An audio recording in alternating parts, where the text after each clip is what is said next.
In Service to Love, the relationship podcast that helps you create more love in the practical day-to-day, centering connection in the life of the modern family with your host, therapist, mother, and artist, Randé Dorn.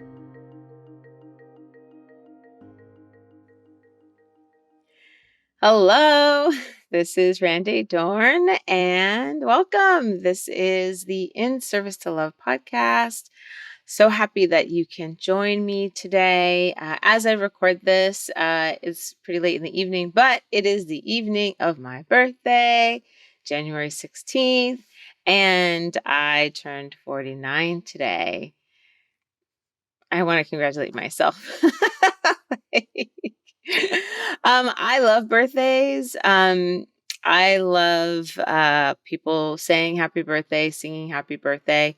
I'm not actually really a gifts person. I really enjoy just relationship and attention from people. So I'm I'm sharing this because part of what I did this weekend, and I think part of where I want to go with this episode, is to talk about anxiety. But then when I thought about anxiety, there's also stress, and I'm sharing that because this weekend I went with a really close dear friend to go see Abraham Hicks, who uh, really is one of those very iconic, pivotal people who talks a lot about law of attraction work.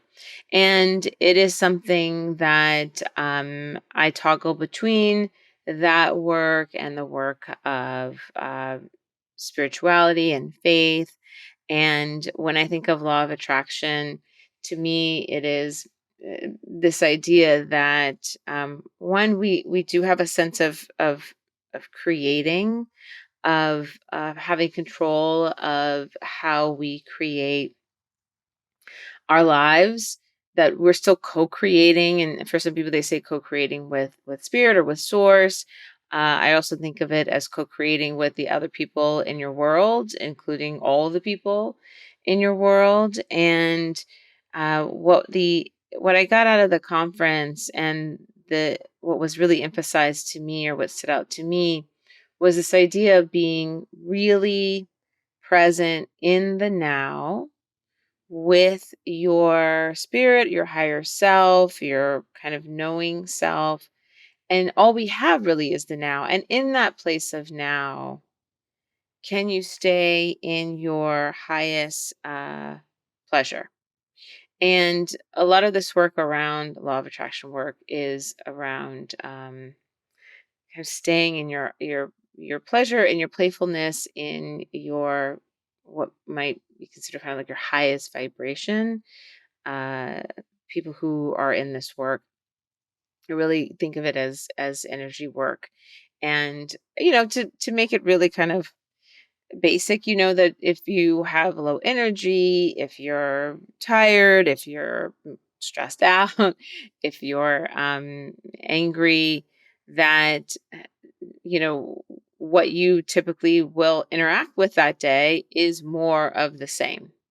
And when we are feeling really good, when we're feeling high energy, that somehow maybe it's, creating rose colored glasses, but somehow we typically then have just a better day in general. So I'm making this very basic because I know, this can go in a variety of deeper directions. But why this showed up to for me in relationship to anxiety and stress is that as I'm really thinking about the beginning of this year and my birthday, which obviously is the beginning of the year as well, I'm always trying to think about where's my freedom, where's my independence, what am I really responsible for? And when I'm starting to feel not good in my body, when I'm starting to feel overstressed, or I'm starting to feel anxious, after a while, I start to question that, right? And I'm assuming and I'm hoping that you do the same. that you are curious about what is showing up in your body, in your world, or how your body is responding to what is showing up in your world. So first I want to kind of clarify these two things. They are interchangeable, but they're also different. Anxiety, the symptoms can be very much the same. Anxiety is seen more as kind of excessive worry or rumination, that or ruminating, that it is more of an internal experience, whereas stress is considered an external experience, something that is pushing against you, something that is causing this experience or feeling of stress from the outside world.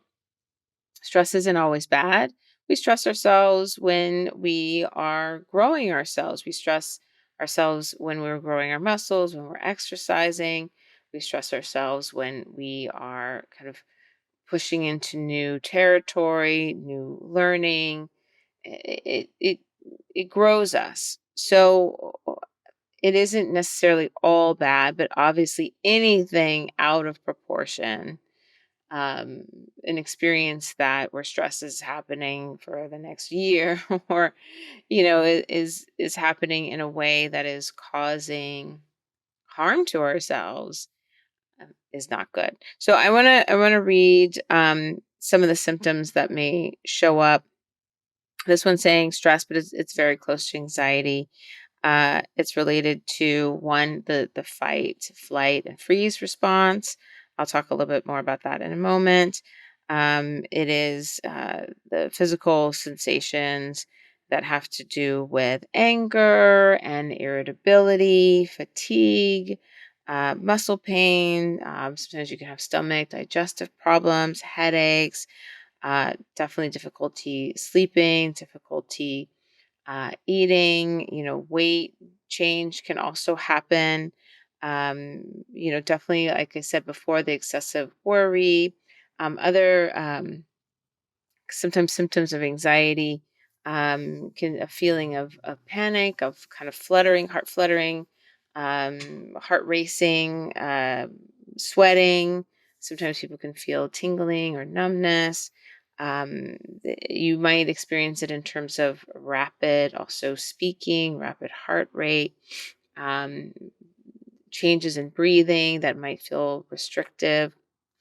Some of those can be more extreme, but that you can see how both of them, in terms of the symptoms that one might be experiencing, and I'm sure there's more, um, that they can feel very, very similar.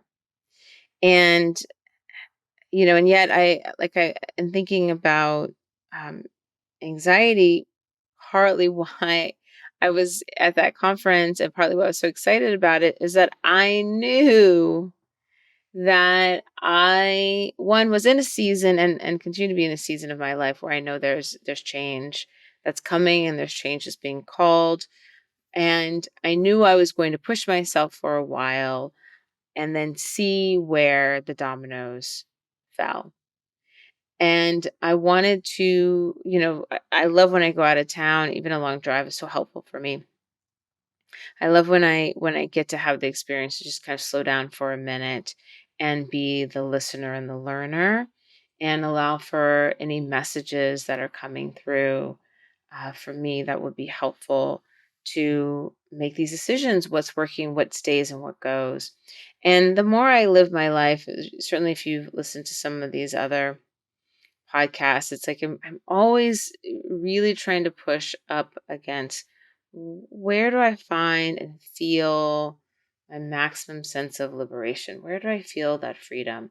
And sometimes the freedom comes from a high level of responsibility or functioning, especially when it comes to maybe experiencing more of my creativity, but that wasn't necessarily where I was. So I was at this place and continue to be at this place where, oh, I've now gone over the threshold.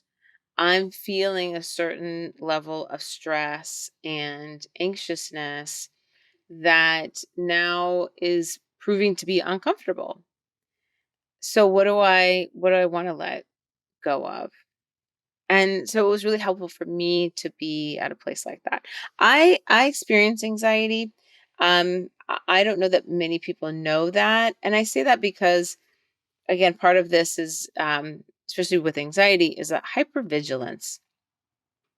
And I'm smiling. I am secretly hyper vigilant. And when I say secretly, meaning I really like to set the scene so that I'm not anxious. So you might find that I go to the same locations all the time. I typically eat at the same places when I go out. I may even typically order the same food. I worry about parking situations. I know I've taught my kids, when I pump gas that, you put your stuff on the floor. As soon as you get out of the car, you lock the doors. As soon as you pay, you put the stuff obviously in your pocket. I've taught that when the last place that I lived in, the house that we lived in, we changed the windows. I feel like that lady from the Winchester house, but like I purposely put in windows that wouldn't open, except for the places that legally they had to open, because I wanted potential robbers or intruders to have less locations to break into.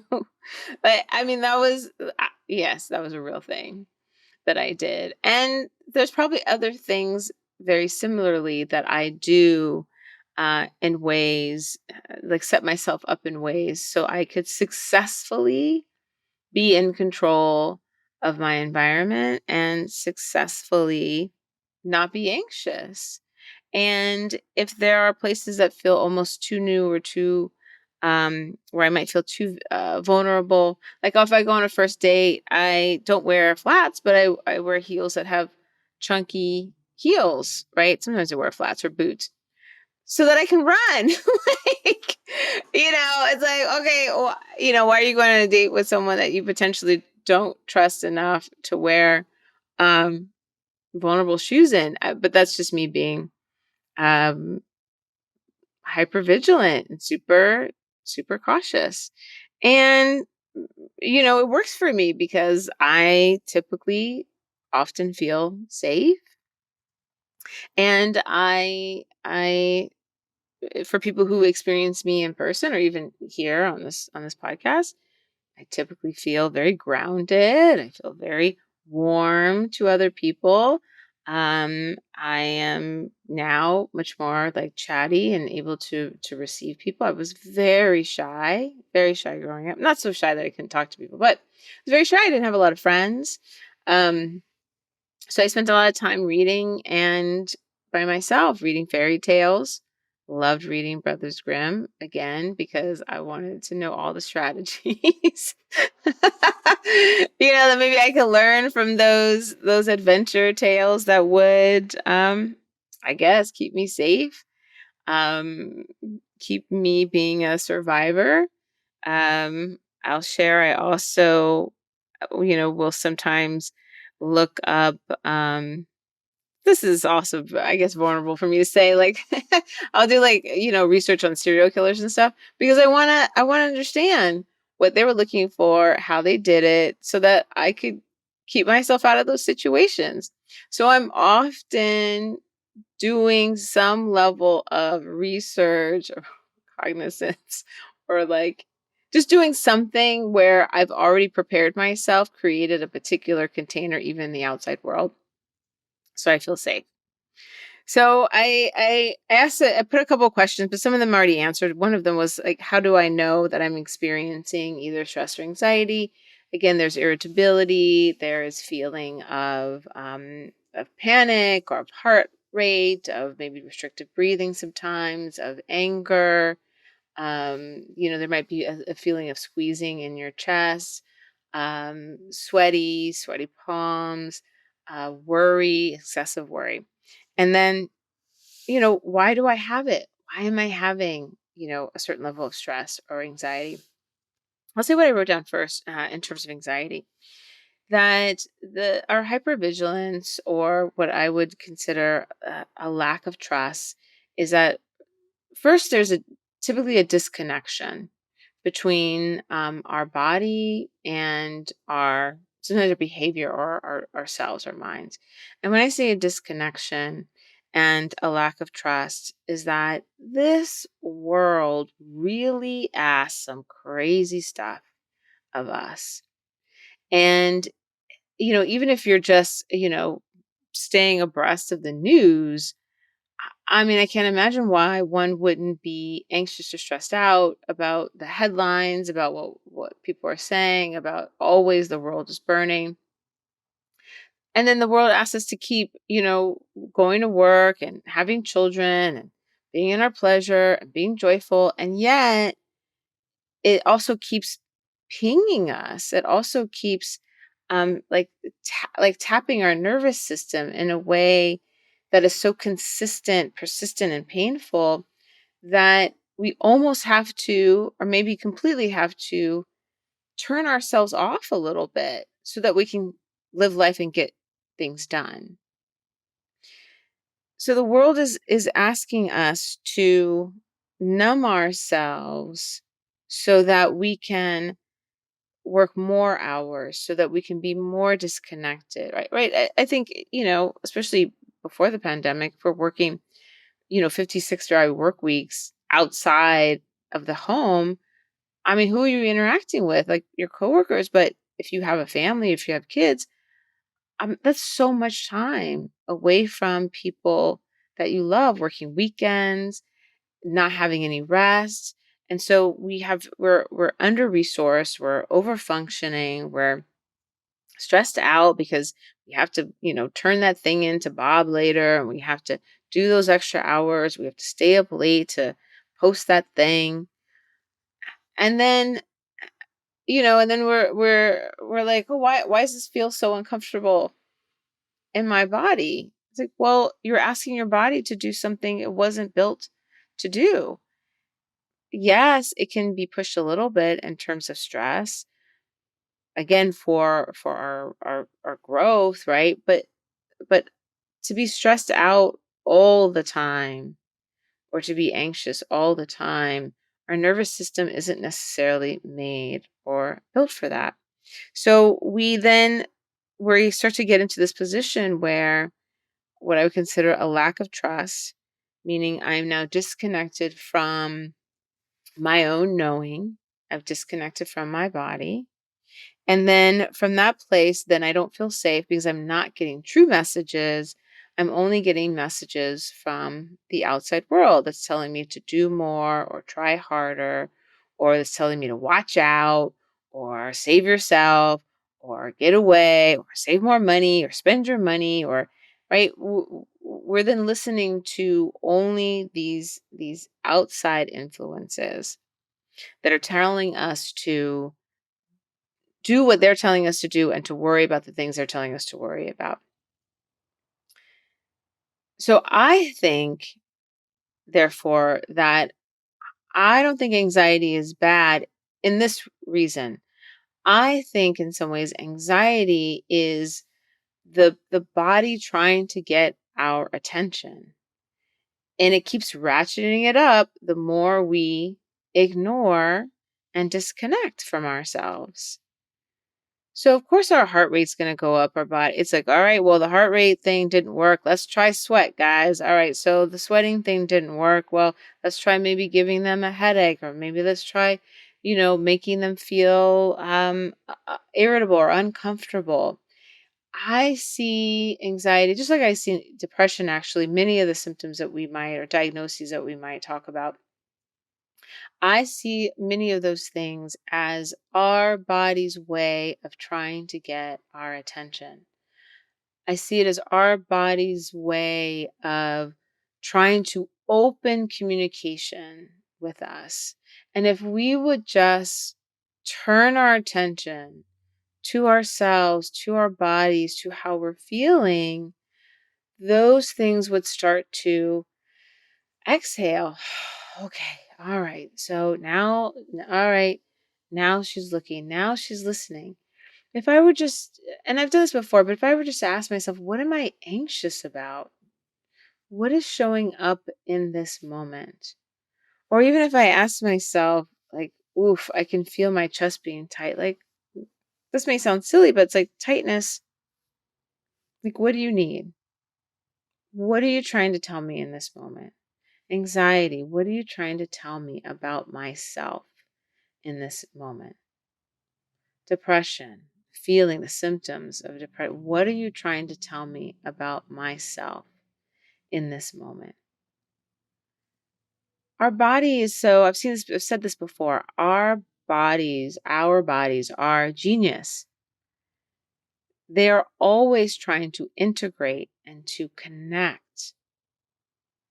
They're always trying to work with us.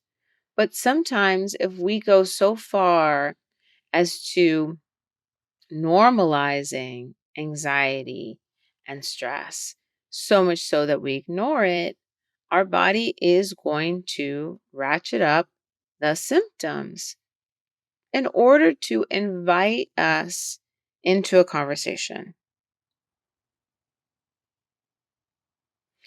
And so as you're listening to this, as you're thinking about, or maybe my invitation to you is to ask yourself, like, where am I ignoring myself? Where am I ignoring that pain in my shoulder, that squeezing in my chest, the tightness in my throat?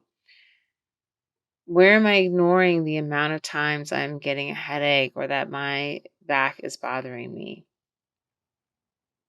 Because as you know, anxiety and stress, especially stress, can kill.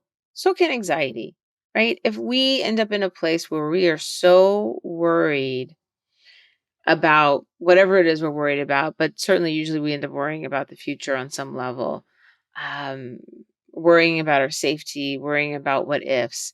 If we get to a place where we are so anxious that we take our own life, or we are so stressed out that life takes us out, then then of course, then imagine then that why the body is so persistent in trying to get our attention. At some point, this is life and death. It is that serious. And so let yourself take a moment. And even as I say that, I can feel, oh, who has the moments for this? Or I've taken a moment. I tried that already. Like, did you really? And if you did, yesterday, can you do it today? Can you do it tomorrow? Can you do it as long as it takes for you to open up these pathways again? This is not how many of us started.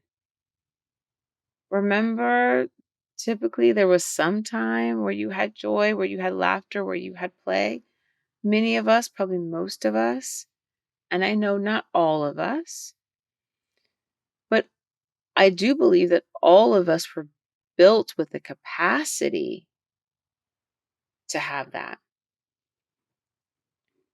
We are built for joy. We are built for laughter. We are built for pleasure.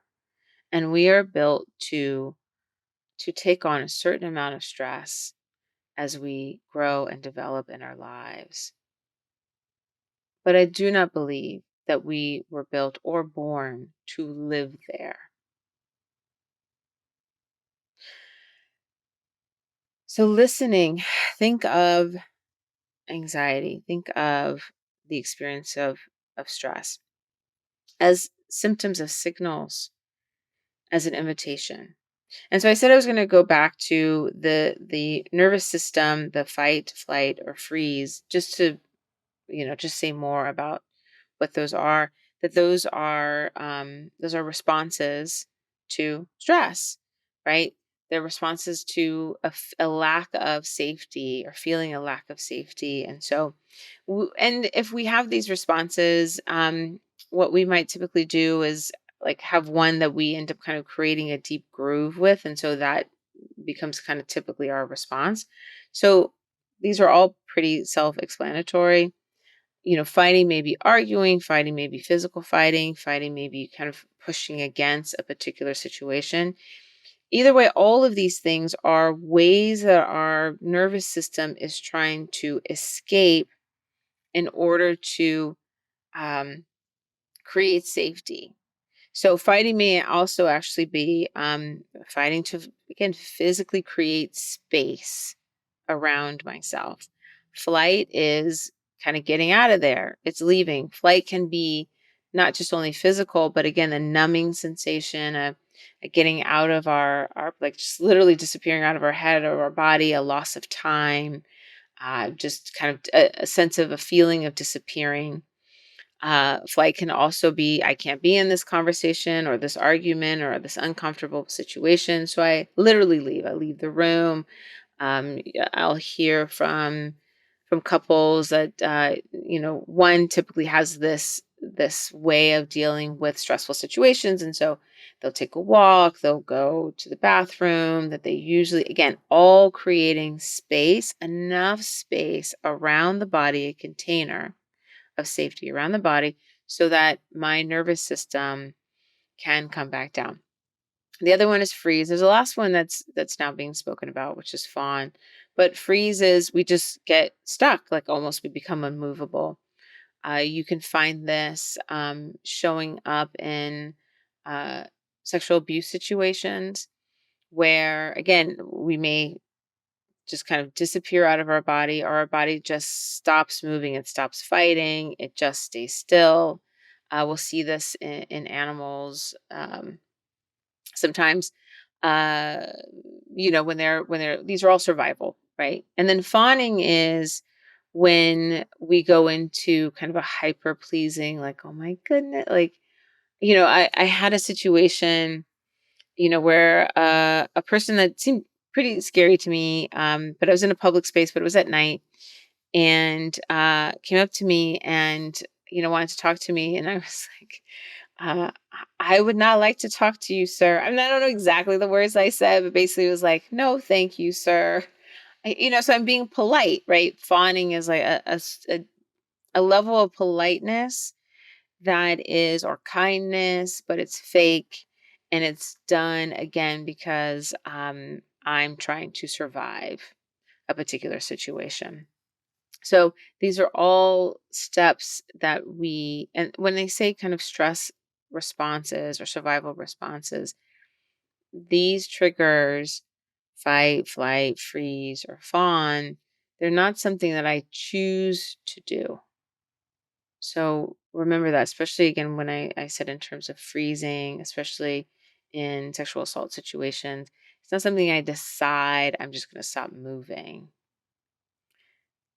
This is the body's survival response. And so I say that to kind of take away maybe this experience of regret or guilt or shame around any of these responses showing up in our bodies. They are survival responses that are done organically. They're triggered by a feeling of not being safe. I also wanted to mention here, because I want to go into, like, well, how do we deal with this, right? How do we deal with this experience of stress, or how do we deal with this experience of anxiety? And for me, the first thing, and what is also kind of taught in our profession, is to be present. Especially when we're talking about ruminating and worrying, we're usually worrying about something that, well, what did they think, or like something that happened. And that, because I may not know all the information, maybe I'll hear this where it's like I said something and maybe someone took it wrong, but I have no idea if they took it wrong, and they're not around for me to ask, or I'm too afraid to ask. So I'm ruminating about the past, about something maybe I've done, or I'm worrying about the future, but I'm not in the present. I could be in my house, having a cup of tea, and I'm thinking about what happened 2 days ago, or I'm thinking about what's going to happen 2 weeks from now. So, in order to remove or to start to move out of the experience of anxiety, It's saying, okay, how do I stay present in my body? Where am I right now? We locate ourselves. I know I'm worrying, I'm thinking about this, but right now I'm okay. Right now I'm in my home. Right now I'm sitting on my sofa. Right now I have a blanket on my lap. Maybe right now I have a pet on my lap. Right now I'm drinking tea. Right now I'm looking out the window. It's like, how much can you locate and notch down to tell yourself, in this moment, I'm safe? Because the worrying in either direction, again, is trying to create a certain level of safety. It's trying to create control over a situation we don't have control over. But you have control right now. If you could come back to the present and ask yourself, where am I right now? And am I safe right now? And most of the time, we are right now. We're safe. Even in that big group, we're outside and we're public and we're having a little bit of social anxiety. But right now, is everything okay? Right now, is the sun out? Right now, am I standing close to my friend? Right now, are the crowds, most of the people are smiling and ignoring me? How do I locate myself right now? How do I come back to my body? The anxiety is starting to pop up. Okay, where am I feeling that? Am I feeling that in my chest? That's right now. Am I feeling it at my elbow? Am I feeling tightness? Even just doing a body scan from the top of the head all the way down to your toes, just checking in. Am I tight in my forehead? Can I release it? Am I tight in under behind my eyes? Can I release that? Am I tight in my throat? Can I take a deep breath? Can I take an even deeper breath next time? How we sometimes get out of those survival responses is through our breath. It's coming back to, if I can slow my breath down enough, can start taking those deep breaths. Biologically, we are telling our body we are safe. Because when we're not safe and we have to survive or we have to run, that's why our heart rate goes up. That's why the blood starts to collect in a certain place at the body, right? It's getting ready to fight or run, or right. The body is in getting into preparation, and so we're not breathing at that slower pace. We have to breathe at a very different pace to survive. So if we allow ourselves to start to slow down our breath, it's going to give us that opportunity to start to signal to our own bodies we're okay. And talk to yourself out loud or in your head and say, I'm okay right now. I'm okay right now. And allow yourself to narrate what's happening. I know I'm worried about what's going to happen in 2 weeks. I know I'm thinking about that interview, but I'm not at that interview right now. And I've been preparing for that interview. And I have, a list of things I'm going to do to help me to feel more confident. But right now, I'm at home. Right now, I am doing or being or whatever. Come back to the present. The other thing that we can do around anxiety, and I'll talk about stress in just a moment. These are all very similar too. We can do, again, other physical things. We can exercise. We can start to get more rest. We can go into nature. Nature is so amazing. And nature could literally be the yard in front of your place.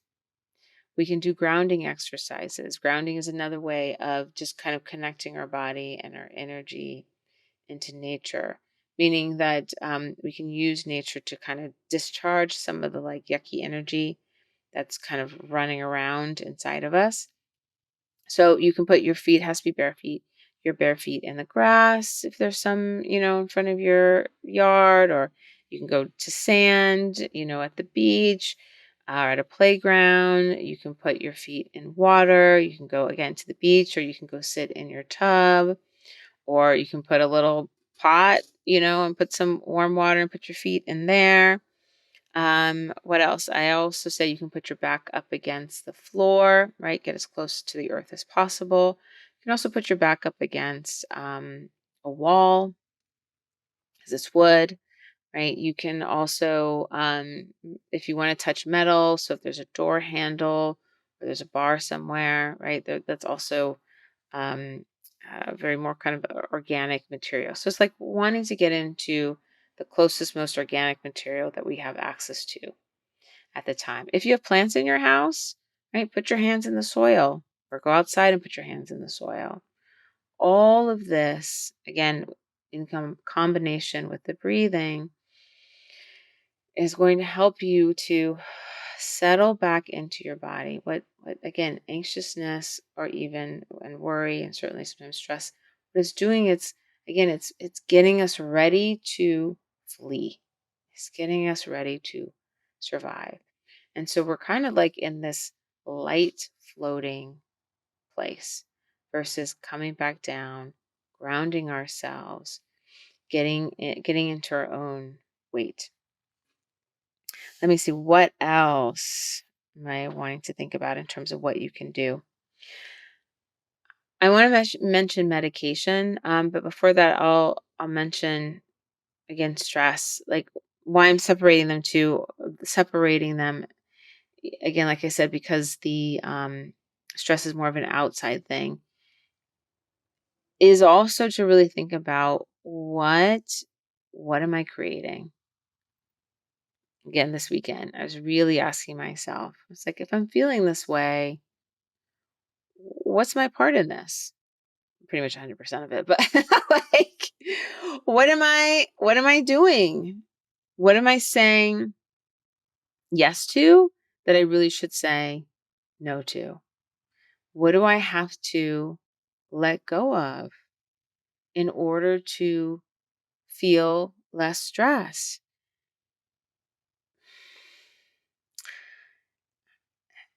I think, as I'm wrestling with, and I imagine many people are, um, as we get into the richness of this life, as we grow into the richness of this life. And when I say this world asks so much of us, we can get so bombarded with these ideas of even perfection in our life, that we have to have the perfect partner and the perfect kids and the perfect amount and the perfect house and the perfect car, and then the perfect job, so that if we're not with someone, we're desirable to someone. We have to look a certain way, and then we have to make a certain amount of money. Our kids have to go to a particular right school. The list can go on and on and on. And in some ways, these lists, all these things I've mentioned, can also be considered survival responses, trauma responses. If I get the perfect partner, then my heart will not be hurt again.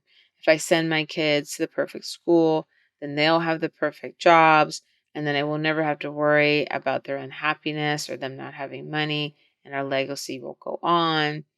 If I find the perfect house in the perfect neighborhood, then I won't get robbed, I won't get hurt, I won't get mugged, I won't get assaulted.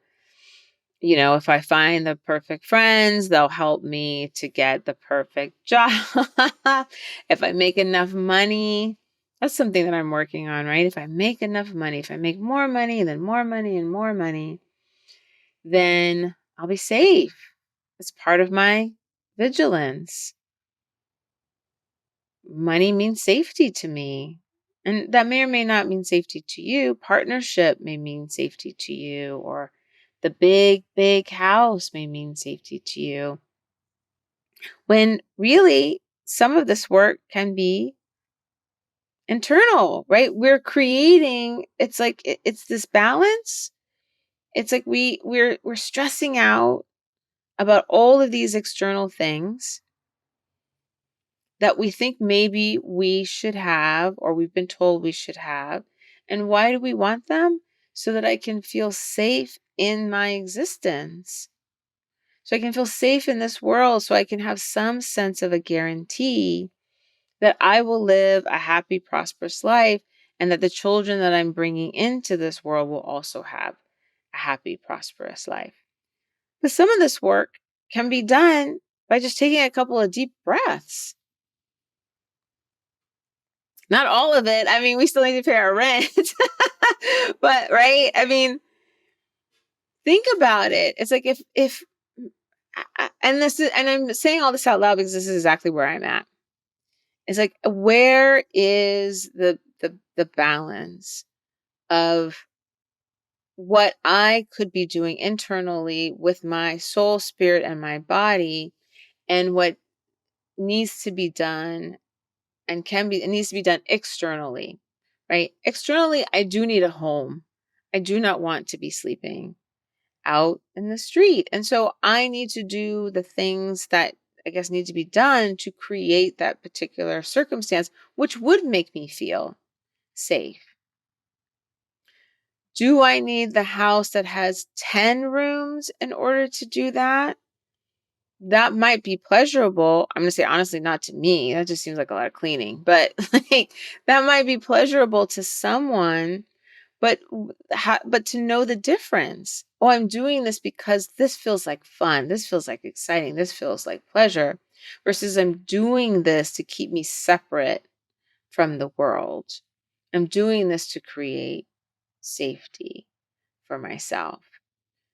Because if I start doing, again, I talked about this last week or this one about boundaries. It's like if I start creating this external world of safety, it is not true safety.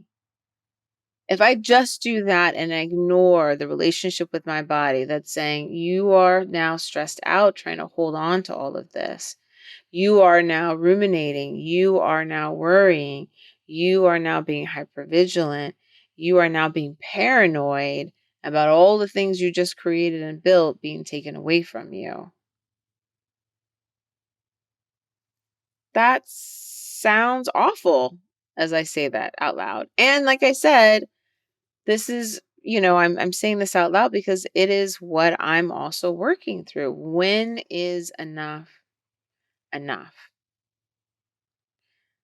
Because when we're not able to answer that question for ourselves, that's where a lot of this anxiety and stress is showing up. And again, anxiety and stress, for the most part, are symptoms coming directly from our own body. It is not, right? Even though stress is an outside force, we're feeling it only in our bodies, only in this container. And it is our bodies that are trying to relate to us, communicate, and invite us into a new paradigm, a new decision. It's an invitation to a new decision. And many of us ignore these invitations all the time.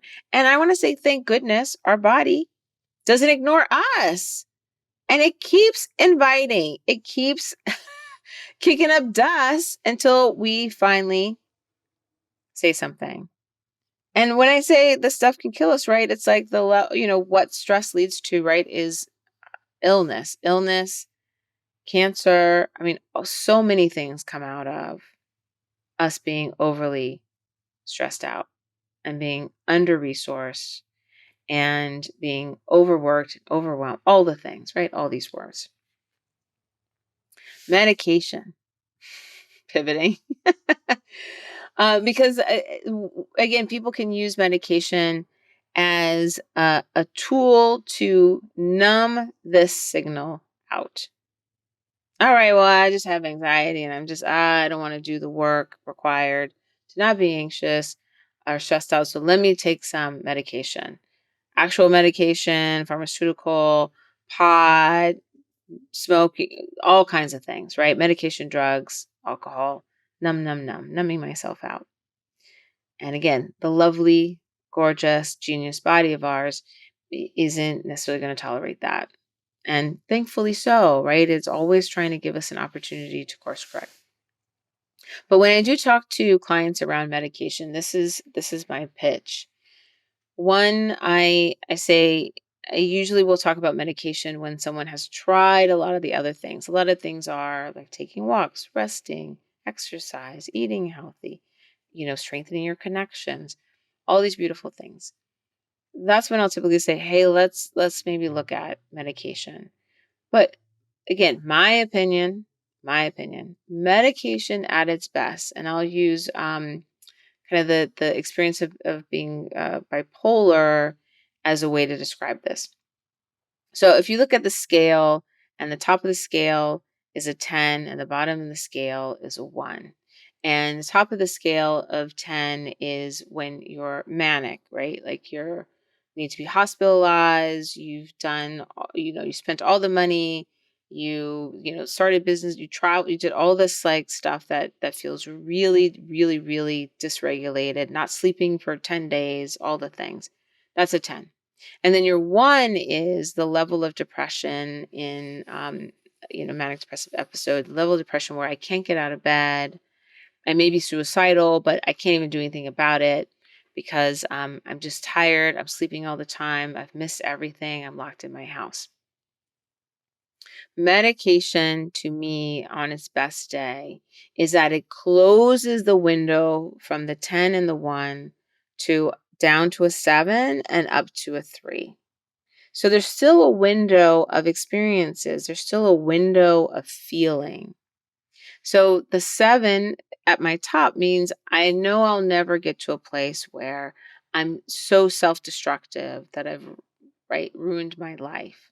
So my top is a 7, and again my bottom, if it's a 3, I can feel a sense of depression or sadness or grief or just slowness, but I'm not so depressed that I can't get out of bed. Within the window of a 7 and a 3, I still then have to access all this work. I still have to start exercising again. I still have to start looking at my life and saying, where am I taking on things that don't belong to me?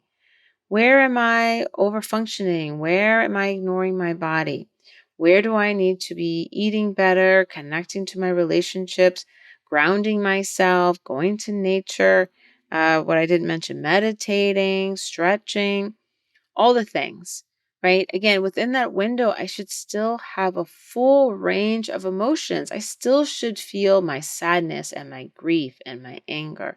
I still should feel my ecstasy, my joy, my orgasm within that window. But it's just a more manageable window for me to then access all the other tools that are, again, in relationship to my body in a way that is more, lack of a better word, organic, right?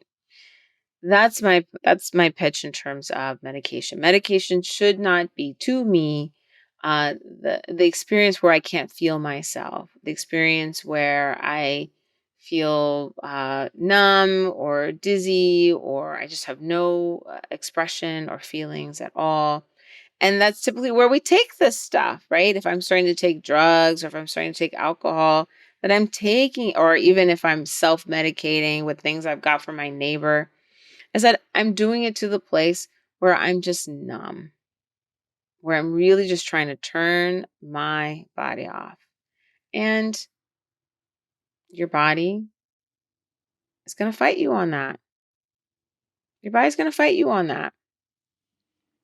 And you can either come into harmony with your body, and you can be upset with what with your body fighting with you on that. You can be upset about it, but again, think of it as an invitation. Same thing when we get to a place where it's like, oh, I ate that food, my stomach feels awful.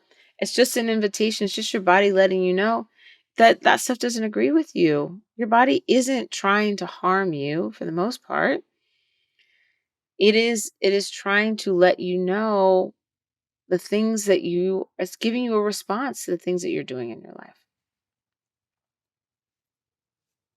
So then I ask you to think about, if I wasn't anxious, if I wasn't anxious in my life, if I wasn't stressed in my life, how would I be feeling?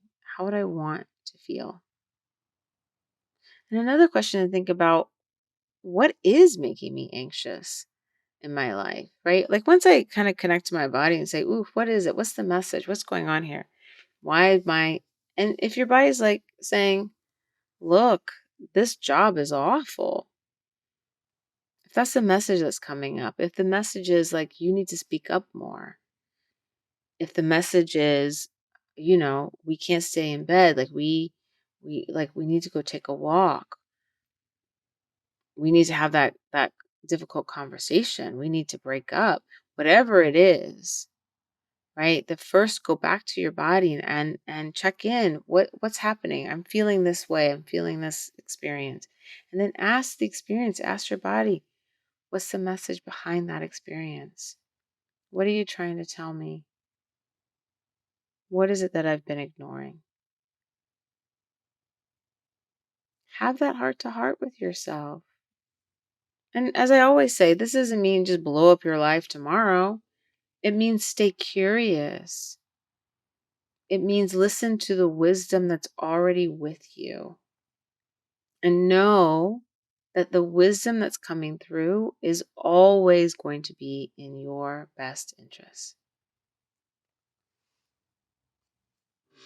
The other thing to think about sometimes that, especially when we think about anxiety and what I consider this idea of responsibility or hypervigilance, is to ask yourself, again, what am I anxious about? But to also ask, like, what is mine? Is this mine?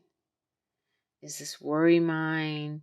Is this anxiety mine? Is this stress mine?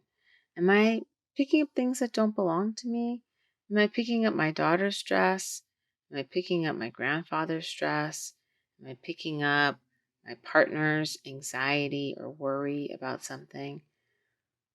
So again, check in. It's like, is this mine?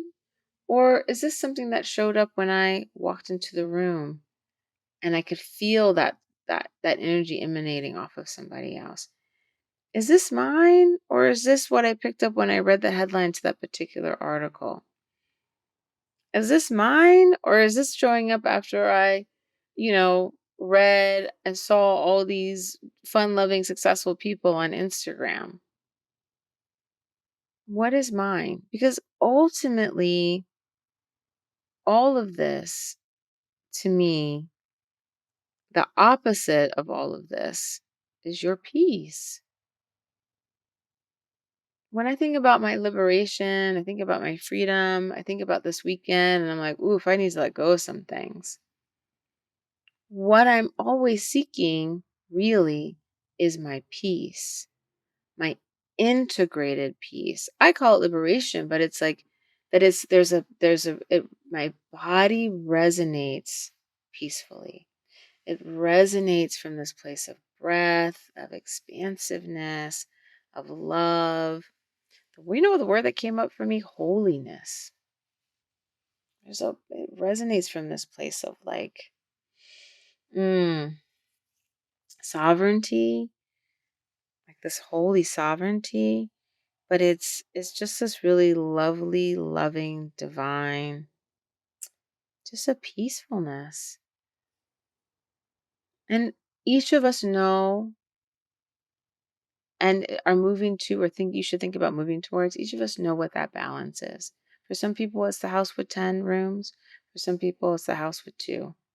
For some people, it's 5 dogs, 5 children. And for some people, it's none of those things.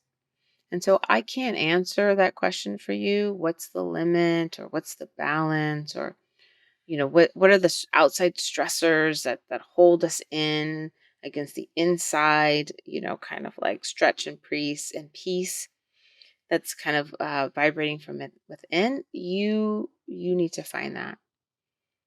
But the word I want to guarantee you, it's like you'll find it easier if you connect internally and you open up and re-engage in that relationship with your body and have the conversation. It's the one I had this weekend with myself, where I really had to let myself be okay with letting things go. Things that I would say I didn't necessarily want to let go. But the level of stress it was causing in my life, it wasn't bringing me peace.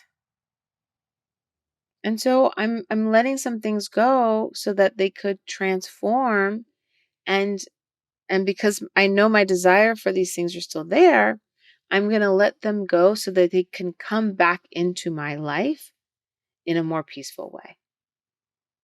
And so I invite you to have those conversations and to build that trust between you and your body and the messages your body is giving, so that you can create, because anyone who's dealing with anxiety and stress, I know they don't want that. You don't want that. And so I invite you to open up that dialogue and that conversation so that you can invite peace into your own life too. All right. I hope this helped. Thank you again for I don't know why I'm singing. Because it's my birthday. Thank you again for listening. I'm so grateful for you, and for the audience that continues to grow here. Uh, share, share this information with your friends, with your family, with your loved ones.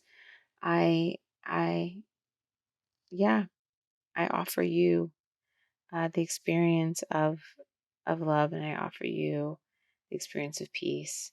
And I hope you can find it in your own life and in your own world. We share the same world, but you know what I mean. All right, till next time. Bye. Thank you so much for listening. As always, please share, comment, and like so we can grow our community and bring more love to those you love.